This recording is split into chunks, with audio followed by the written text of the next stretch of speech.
Y en la entrevista principal vamos a hablar con una persona que ha tenido harto cargo. Fue ministro del Interior, fue ministro de Relaciones Exteriores, fue secretario general de la OEA. José Miguel Insulza ya ha estado varias veces con nosotros, pero el mundo hoy día, José Miguel, y el país están, no sé si es que están alineados o no, o están todavía un poco desfasados en, por ejemplo, dos cosas que llaman la atención. Una,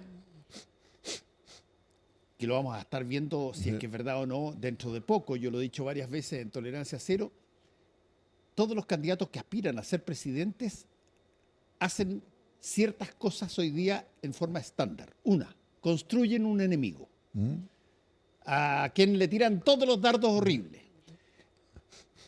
Hablan, insultan sin ningún tipo de problema, establecen divisiones muy fuertes entre unos y otros, y esto independiente de si es que es de derecha o de izquierda. Claro. Y tú que tienes una experiencia tremendamente larga, José Miguel, no solamente en relaciones exteriores, sino que también como ministro del Interior, te quiero preguntar qué tanto el clima verbal que se está generando en Argentina, con Bukele, con Trump, con cualquier persona que quiera llegar a un cargo alto, tiene que aparecer tremendamente, pero duro, etcétera. ¿Qué tanto de eso puede permear acá? Bueno, yo creo que eso que tú dices es cierto. O sea, si uno mira a los presidentes de América, los ve peleándose unos con otros, cuando a veces los países no se llevan re bien entre ellos, pero de pronto uno le dice una cosa a otro, etcétera. Pero yo creo que eso tiene un límite. Fíjate que acaba de hacer la elección en México, yo estuve allá, entre paréntesis, como observador, y me llamó la atención la presidenta que eligieron, porque ella no se pelea con nadie. Alguien se puede pelear con ella, pero ella contesta con mucho aplomo, muy tranquila, una dama, digamos, lo hace perfecto. Sin necesidad de mucho grito, y en un país en el cual las cosas estaban a los gritos antes de la elección, pues, claro. Y le fue bastante bien, pues sacó, todos decían que el otro lado estaba enojado porque se decía que iba a ganar por 20 puntos, entonces ganó por 30 puntos. Entonces, así yo creo que de pronto cuando aparece alguien distinto, o sea, yo creo que es cierto lo que tú dices, o sea, hay cierto estereotipo, que hay que pelearse, hay que tener adversarios, hay que definir un tema que de alguna manera lo caracterice. Todas esas cosas las enseñan la gente que se dedica a preparar candidatos a los cargos, ¿no? Pero de repente la gente elige a alguien que es completamente distinto del lote, pues, es la realidad.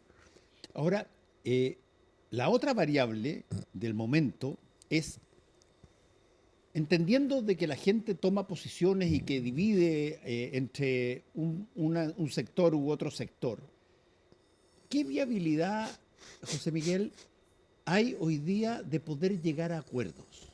Yo me acuerdo, por ejemplo, de una cosa que te tocó a ti enfrentar en primera persona, que fue el fenómeno del Mobgate.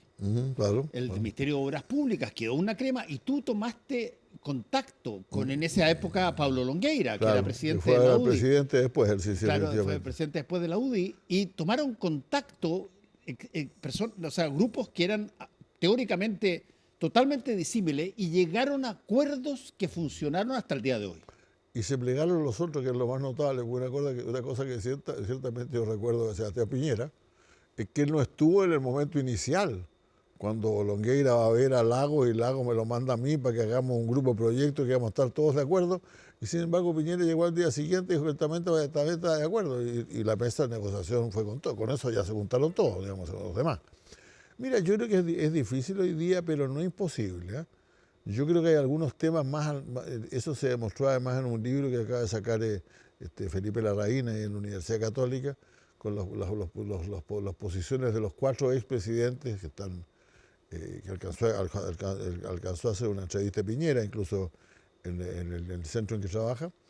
Y la verdad es que cuando uno el plazo un poco más largo hay bastante más acuerdo que lo que hay en la pelea corta. En la pelea corta y en la pelea chica no cabe ninguna duda que ponerse de acuerdo es prácticamente imposible. Pero en cuál debería el curso que el país debería seguir. Cuando discutimos temas, por ejemplo, hoy día, como la ley sobre el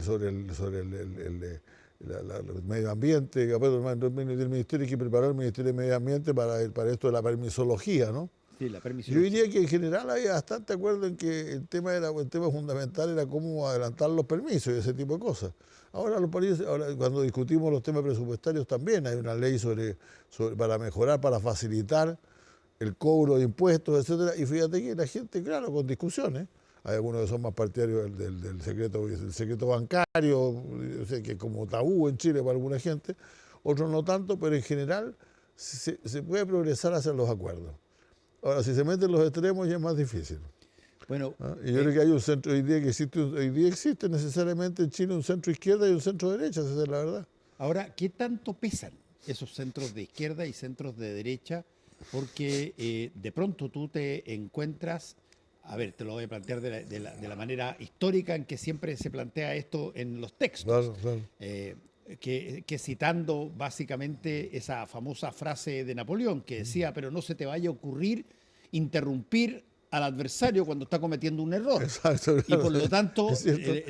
Es cierto. tú esperas siempre las posibilidades de que, si es que estás de acuerdo o no estás de acuerdo, de llegar a un acuerdo, a un convenio o alguna cosa, solo y solo si es que no puedes simultáneamente verlo caer solo. Bueno, lo que pasa es que yo creo que se vive en etapas distintas. Hoy día todavía está, y se está pasando un poco, ese mundo en que hay un famoso poeta irlandés, que el nombre no recuerdo en este momento, pero fue premio Nobel de literatura ya por el 1908, y él hizo un escrito sobre la segunda avenida ese, que cuando llegó todo el mesianismo que condujo a la Primera Guerra Mundial, y habla precisamente que el centro ha cedido. Pues, entonces dice, los fanáticos están eufóricos, entusiastas y ponen idea, y el centro no tiene idea, al medio están los ciudadanos que no tienen la menor idea de dónde llevar las cosas.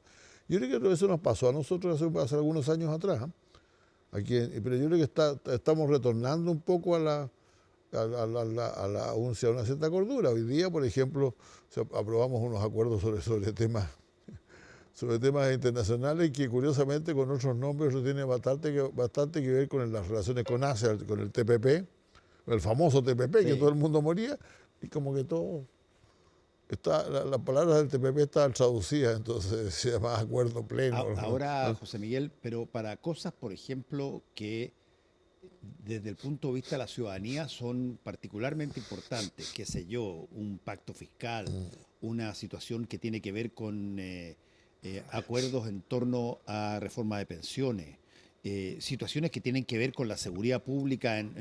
Ahora, eso que siempre es difícil, bueno, ¿qué viabilidad hay de seguir con la lógica histórica de, busquemos acuerdos? Bueno, yo creo que, mira, debería haberlo. Yo creo que el tema de pensiones, por ejemplo, que es realmente, para mí, este tema extremo, porque tenemos a la gente sin subir sus pensiones hace 10 años. Tú te das cuenta que hay un señor que tenía 60 cuando empezó esta discusión, llegó a los 65, se jubiló y después de 5 años todavía no le suben la pensión. Entonces realmente me parece increíble que eso esté pasando.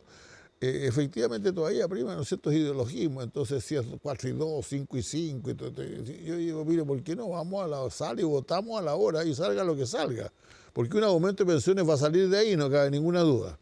Yo creo que todavía, pero sí, yo diría que en el mundo político, probablemente tal, todavía hay menos disposición al consenso que lo que hay en la sociedad en su conjunto, en la cual yo veo por lo menos, ahora claro, pasan cosas como hoy día que atacaron al presidente ahí en Arica, que me molestó mucho a mí, yo no podía ir, pero realmente todavía queda mucho fanático en esto y hay que tratar por eso hay que tratar de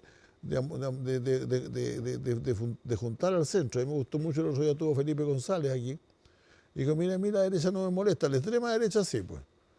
A mí me molesta la extrema derecha y la extrema izquierda, lo digo con toda franqueza. Pero el resto tenemos que buscar un acuerdo, pues. Tenemos que buscar un acuerdo. Ahora, claro, va a costar porque tenemos elecciones. Sí. Y tenemos elecciones y todo el mundo quiere ser elegido. Y estamos en la fase todavía estamos en la fase del yo por ningún motivo, ¿no? Pero sí, no sabemos me presento, salvo que la gente lo diga. A menos que me lo digan, claro. Ahora, ahí hay un punto bien interesante, José Miguel, porque todo el mundo sabe a estas alturas que elecciones, en particular elecciones territoriales, como son las comunales, etcétera, bueno, son avenidas que uno no puede recorrer solo. Tienes que ir en algún grado de compañía o en una colisión. Y eso requiere un tiempo para conformarla, pero tampoco se puede dejar a que aparezca casi como un mandato divino. Absolutamente. Hay que hacerlo. Claro, hay que hacer. Ahora, que lo que pasa es que una cosa que falta mucho son los partidos, ¿no? Porque antes yo recuerdo cuando yo estaba en la universidad se hacía política en los partidos. Y si tú eras dirigente del partido, era una cosa importante. Hoy día hay que tener un cargo de elección popular para ser alguien, para empezar a conversar, pues. Entonces, y en la medida en que eso hace que el espacio de la política se achique mucho. Y todo el mundo tiene que conseguir ser elegido la próxima vez, pues si no lo eligen la próxima vez está fuera de la política. Y yo echo de menos, en cambio, en una época que se hacían las cosas más colectivamente, con lo cual más gente podía participar. Y tú podías decir en los partidos que conocías que había señores que eran muy importantes, pero habían estado toda su vida dentro del partido solamente. De eso queda muy poco. ¿Y qué tanto, José Miguel Insulza, desde esa época que estás tú haciendo referencia ahora, qué tanto la gente, porque uno tiene la lógica de pensar que los primeros humanos básicamente gruñían como los orangutanes y empezaron a procesar una evolución hasta poder armar calles, edificios y volar en aviones. Bueno, y por lo tanto uno tiene la idea de que mientras pasa el tiempo hay más posibilidades de progreso en materia incluso educativa cívica. Ahora, ¿Qué tanto eso y muchas veces el discurso político se queda un poquito atrás. O sea, por eso que hoy día le hemos dado como una forma de trabajar con los sectores populares, porque los sectores populares no son lo mismo de antes, pues. O sea, yo recuerdo un amigo que era alcalde, no recuerdo alcalde, de algún lugar de Santiago, que me contó cuando él había ido a informar a un grupo de gente del comité de vivienda, ¿no? Que estaban listas las maquetas para lo que iban a hacer, la población que iban a hacer, etcétera, y le preguntaron por los estacionamientos, pues. Le preguntaba por los estacionamientos. Ahora, claro, es cierto, oye, déjame decirte que hoy día en Chile más gente tiene, el porcentaje de gente que tiene televisor es como 4 puntos mayor que el que tiene agua caliente, pues.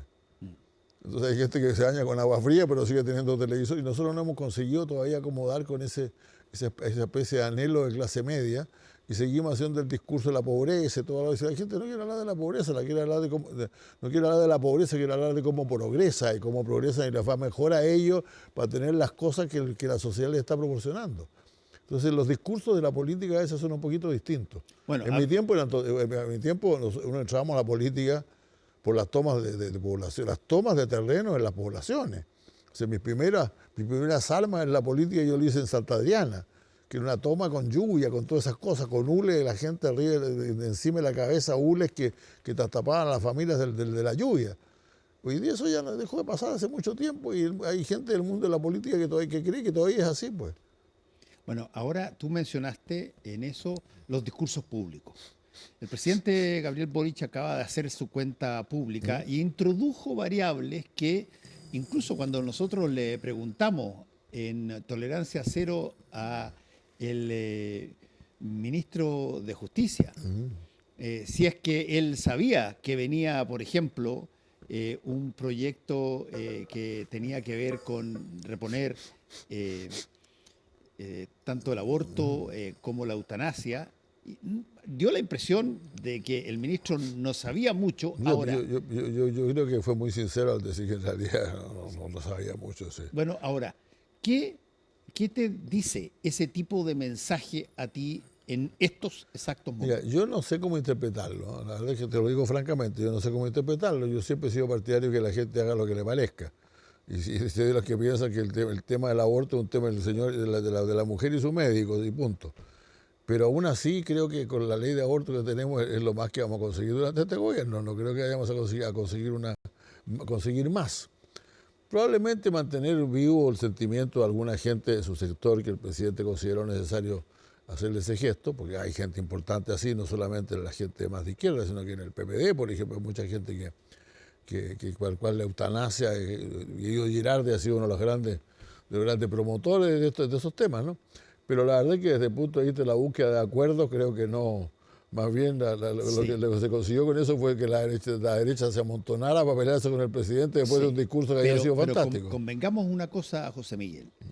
La eutanasia, creo yo, es algo que si tú lo conversas tranquilamente con personas de distinto sector político y distintas ideas en términos ideológicos, probablemente vas a llegar a un consenso bastante grande de que en determinadas circunstancias Sí, por cierto. perfectamente es lícito. Claro, Distinto es el aborto porque el aborto tiene una variable además religiosa, tiene una ah, variable que tiene que ver con los hijos y los potenciales hijos y por lo tanto eso altera totalmente la lógica de si es que tú aceptas o no aceptas vivir tus últimos 6 meses o 7 meses pegado a una cama con una máquina que te inyecta el por oxígeno. cierto, ahora claro, eso tiene, pero no tiene nada muy grave, porque es una decisión propia, yo te digo, yo conozco, no aquí en Chile, pero en otra parte, por ejemplo, cuando yo vivía en Italia tenía un gran amigo que su padre ya mayor y cada vez mayor y un buen día el padre se fue a alguna parte y se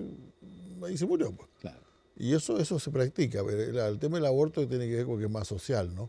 Pero yo creo que, fíjate que el tema del aborto hay primas lógicas que tienen que ver con la religión, que tú dices muy, muy cierto. O sea, finalmente la idea es decir, sí, yo sé que hay que regularlo, porque si uno lo regula, por lo menos muere menos gente con el aborto que se va a hacer de todas maneras. Yo ese argumento siempre.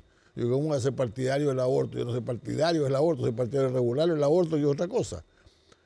Pero la respuesta es, pues sí, pero yo no me voy a hacer cómplice de la muerte de nadie. A lo mejor si con leyes del aborto te dirán, va a morir menos gente que la que moriría sin leyes del aborto, porque se producirían mucho más abortos clandestinos y todo lo demás. Pero yo no soy responsable de la muerte, no quiero ser de esos menos, yo no quiero ser responsable de la muerte de ninguno. Y eso es un tema que no vamos a resolver nunca. Es un tema ético muy complicado, nunca Ahora, se va a resolver. En tú, Estados Unidos, la misma Ruth Bader Ginsburg reconoció que cuando la Corte Suprema de Justicia legisló la práctica sobre el aborto, probablemente hizo un cierto, ya provocó una división fuerte, y hoy día todavía existe. Pues hoy día el pobre Trump no sabe qué hacer con el aborto, pues. Porque sabe que gran parte de sus partidarios están contra, pero él sabe perfectamente que estar en contra es minoría, pues. sí.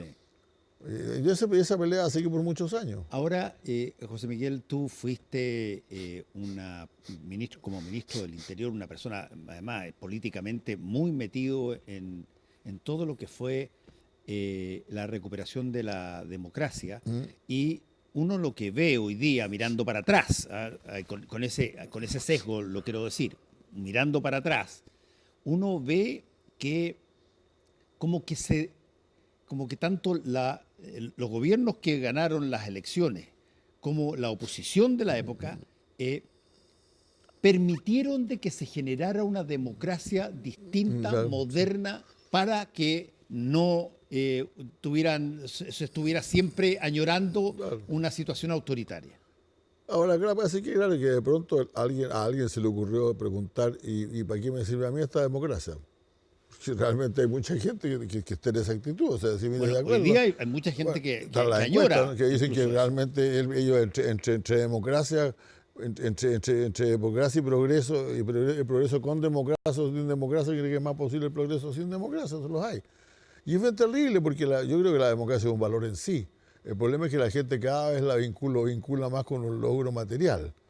O sea, es buena la democracia porque yo estoy mejor y es mala la democracia porque la economía anda mal. ¿Y qué tanto se vincula en Chile, a tu juicio, el tema de, no te digo que añorar la dictadura, pero añorar tiempos de donde teóricamente hasta el día de hoy mencionamos de que había más seguridad en la calle? Bueno, algún amigo mío decía que en Brasil probablemente la política se aplica más con la antropología, que en Argentina la psicología tiene mucho que ver y en Chile la economía es lo que tiene que ver. O sea, en Chile realmente la política está vinculada con el crecimiento, con el desarrollo económico, no. Eso está claro.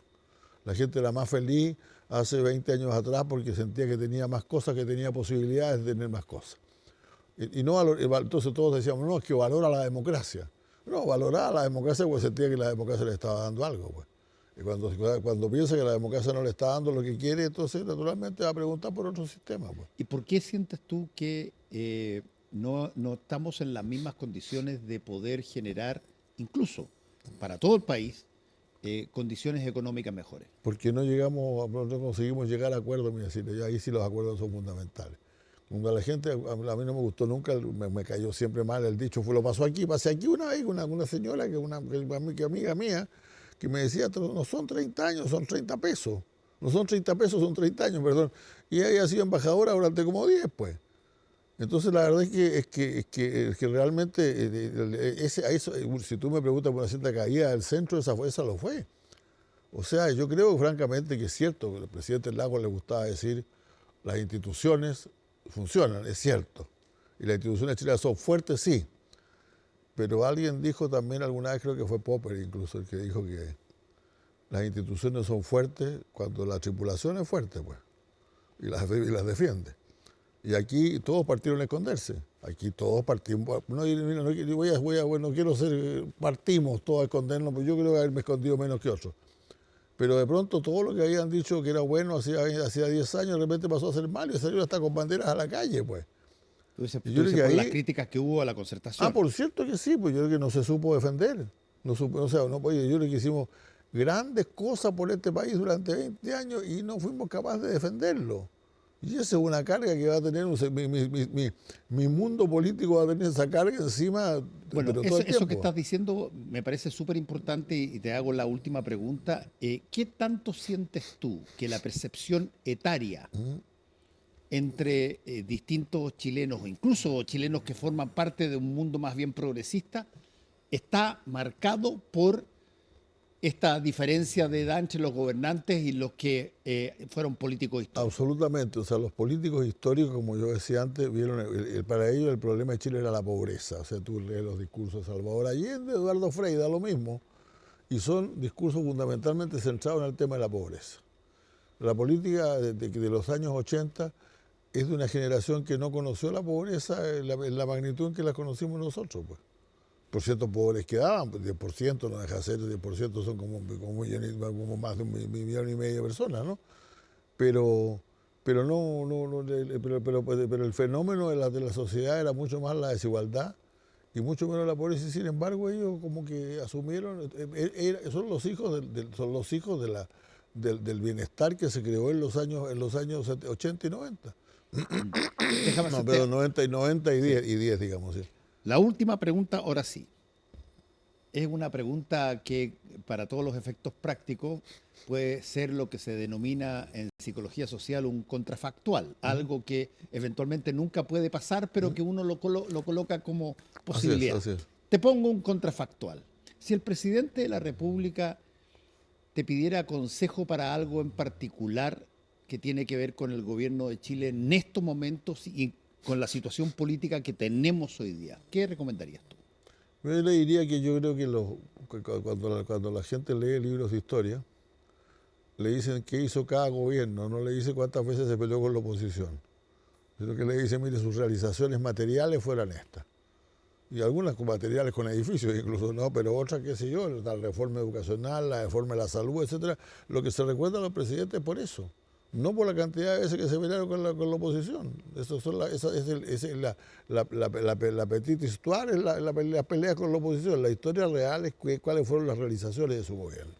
Y yo creo que el presidente mostró el otro día en su discurso que estaba consciente de esto.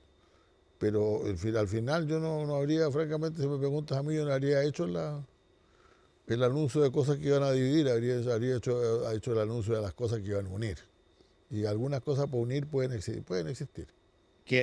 Por ejemplo, ¿qué se te ocurre que puede unir? Yo creo que la reforma previsional tiene que unir. Si ya está anunciada una pensión universal, está anunciada una pensión garantizada universal para gente que eso le significa ganar bastante más plata que antes. Y eso están parados esperando hace no sé cuántos años, y es una cosa absurda. Y de ahí en adelante creo que se podrían hacer logros importantes en materia tributaria, desde luego. Y para qué hablar de la salud, que realmente también requiere alguna reforma muy de fondo, que va a ser bien.